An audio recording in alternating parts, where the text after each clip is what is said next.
Perkenalkan, nama saya Dominiki Juliet Sabturlema dari Prodi Administrasi Bisnis kelas 1C. Saat ini saya akan mereview buku berjudul Essential Concepts in Sociology dari Anthony Giddens dan Philippe Souton.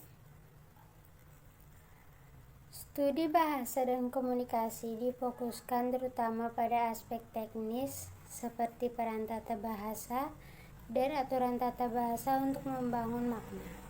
Namun, dari akhir tahun 1950-an, wacana mulai dipahami sebagai jenis tindakan dan dengan demikian intervensi di dunia.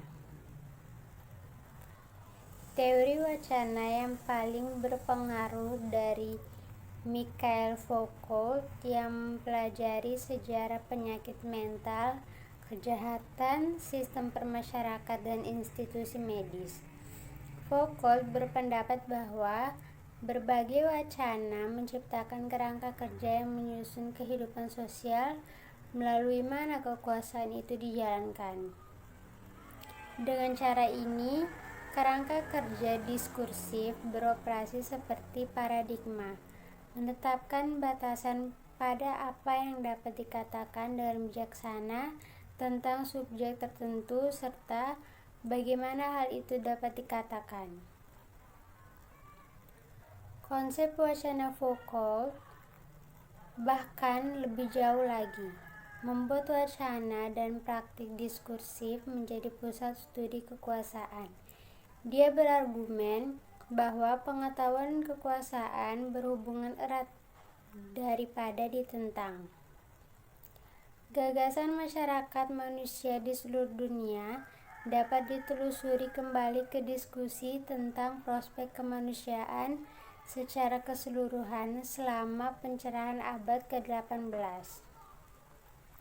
Globalisasi juga dapat disaring dari ide-ide Marx abad ke-19 tentang kecenderungan ekspansif kapitalisme dan Durkheim tentang penyebaran geografis pembagian kerja. Pelopor yang signifikan dari tesis globalisasi dalam sosiologi adalah teori sistem dunia dari Immanuel Wallerstein. Wallerstein berpendapat bahwa sistem ekonomi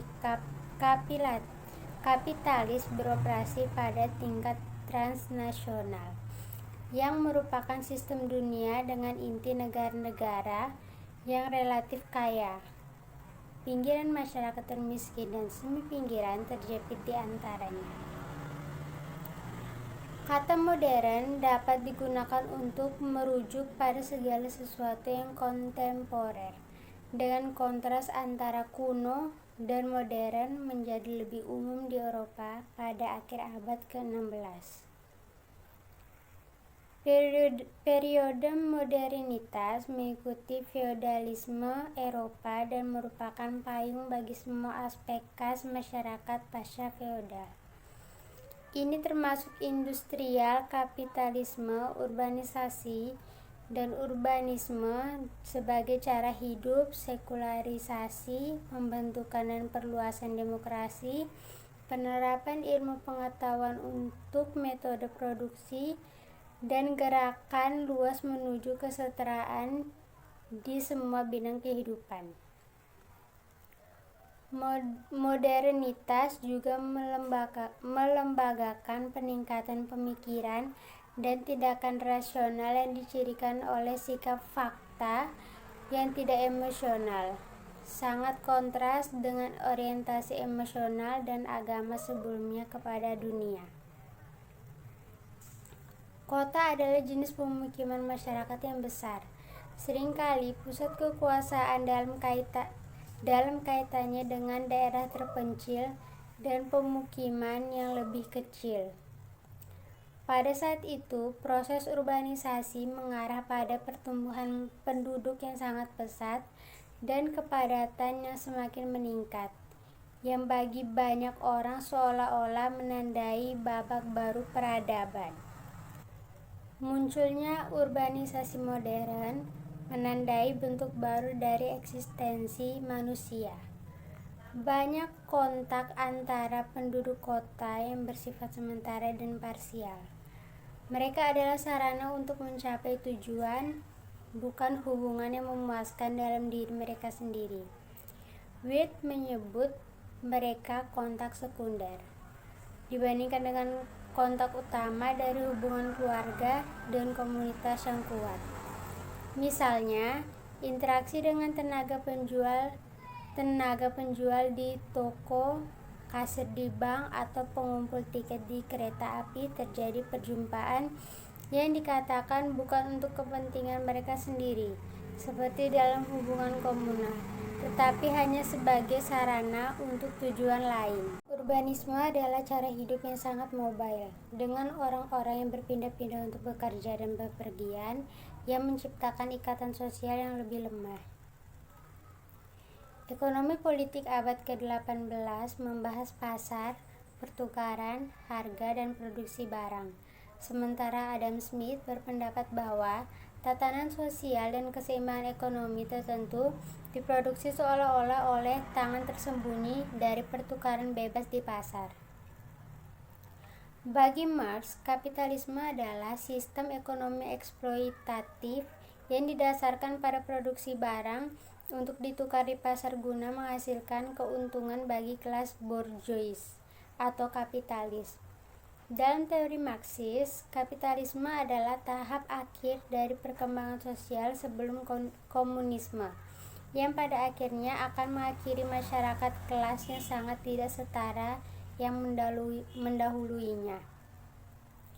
Dalam satu atau lain bentuk, agama ditemukan di semua masyarakat manusia yang dikenal. Masyarakat yang tercatat paling awal menunjukkan jejak yang jelas dari simbol dan upacara keagamaan. Marx melihat agama sebagai surga bagi masa dari kenyataan pahit kehidupan dalam masyarakat yang terbagi-bagi kelas.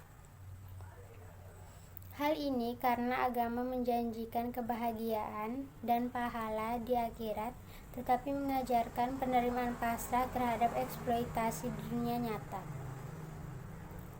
Beberapa ahli teori menggunakan konsep dan teori sosiologis yang ada untuk menjelaskan ketidaksetaraan gender, seperti sosialisasi dan versi teori konflik. Dalam beberapa tahun terakhir, konsep gender dianggap terlalu kaku, dan beberapa pendapat bahwa gender adalah konsep yang tidak stabil yang selalu dalam proses perubahan. Dalam sosiologi, gender mengacu pada perbedaan psikologis, sosial, dan budaya antara laki-laki dan perempuan. Sedangkan seks mengacu pada perbedaan anatomi dan fisiologis tubuh laki-laki dan perempuan. Perbedaan antara jenis kelamin dan gender merupakan hal yang mendasar, karena banyak perbedaan antara laki-laki dan perempuan tidak berasal dari faktor biologis. Sering dikatakan bahwa manusia adalah satu-satunya makhluk yang tahu bahwa mereka ada dan akan mati. Secara sosiologis, ini berarti bahwa individu manusia memiliki kesadaran diri. Sosiolog telah membahas perubahan sosial radikal beberapa dekade terakhir, termasuk globalisasi, penyebaran teknologi informasi, migrasi massal, perjalanan, dan kompresi ruang dan waktu, dan hubungan gender yang direstrukturisasi untuk beberapa nama. Untuk sebagian besar abad ke-20, sosial gerakan dianggap oleh sosiolog sebagai fenomena yang agak tidak biasa, bahkan irasional. Dilihat sebagai jenis perilaku kolektif bersama dengan kerusuhan, massa, dan revolusi. Mereka tampaknya marginal dari praktik sosiologi arus utama. Gerakan sosial adalah upaya kolektif untuk mengubah masyarakat. Contohnya termasuk gerakan buruh dan serikat pekerja, gerakan perempuan, gerakan lingkungan, gerakan pro kehidupan, gerakan lesbian dan gay, dan banyak lagi.